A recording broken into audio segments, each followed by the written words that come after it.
एक आदमी कोई पूछ लेना। बता सर, टीएटी सर्वर गैंग का खुलासा हुआ है। ये किस टाइप के लोग हैं, इनका क्या आपराधिक इतिहास है और क्या क्या बरामद हुए हैं? जैसा कि आप सब अवगत हैं, कल 23 तारीख को टीईटी की परीक्षा थी, जिसके संबंध में पूरे जनपद में सूचना संकलन किया जा रहा था।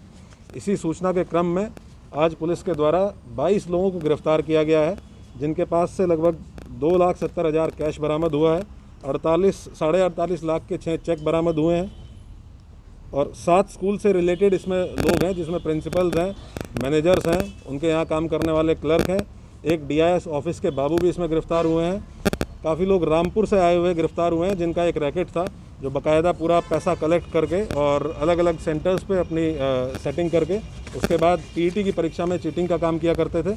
इनसे बहुत विस्तार में पूछताछ की गई है।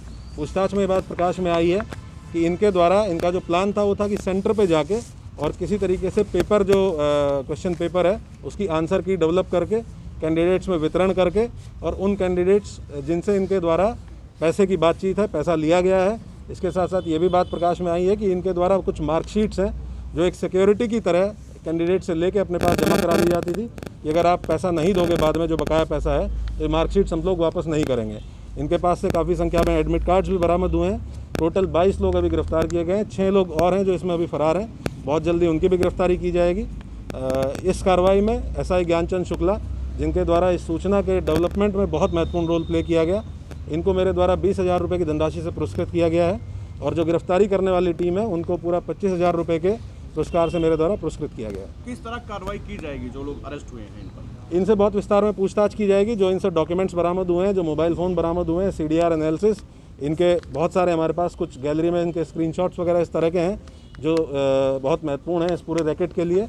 आगे गैंगस्टर की कार्रवाई इनके खिलाफ की जाएगी और इनके जो सेंटर्स हैं जहाँ पे इस तरह की गतिविधियाँ रहती थी उनको ब्लैकलिस्ट कराने के लिए डीएम आजमगढ़ को भी रिपोर्ट प्रेषित की जाएगी और नकल माफिया के रूप में भी इन लोगों को चिन्हित किया जाएगा। तो क्या ये नकल करा चुके थे या अभी कराने वाले? नहीं, नकल कराने के प्रयास में थे और क्योंकि हम लोगों ने पहले से ही पूछताछ करके इस पूरे प्रकरण में लगभग टोटल 45 लोगों से पूछताछ की गई, जिनमें से इन 22 लोगों का इन्वॉल्वमेंट इसमें सामने आया।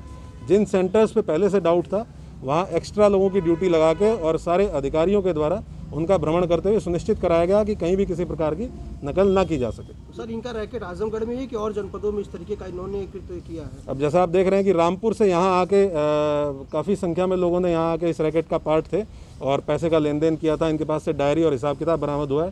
तो ये जाहिर सी बात है कि कई जनपदों तक इनका रैकेट फैला हुआ है और इसमें सबसे बड़ा कॉकस जो है वो जो स्कूल चलाने वाले हैं, जिनको जो सेंटर्स अपना करा लेते हैं, उनका सबसे बड़ा रैकेट है। इसीलिए इसमें स्कूल के प्रिंसिपल, मैनेजर, क्लर्क्स और डीआईएस ऑफिस के एक बाबू, इन सब पे कार्रवाई करते हुए साथ साथ में ऐसे भी कैंडिडेट्स जिन्होंने पैसे का लेन देन किया था उनको भी गिरफ्तार किया गया। पर कैंडिडेट कितना अमाउंट इन्होंने निर्धारित किया? अभी तक की पूछताछ में 3 लाख रुपए की बातचीत आई है कि पर कैंडिडेट 3 लाख रुपए था।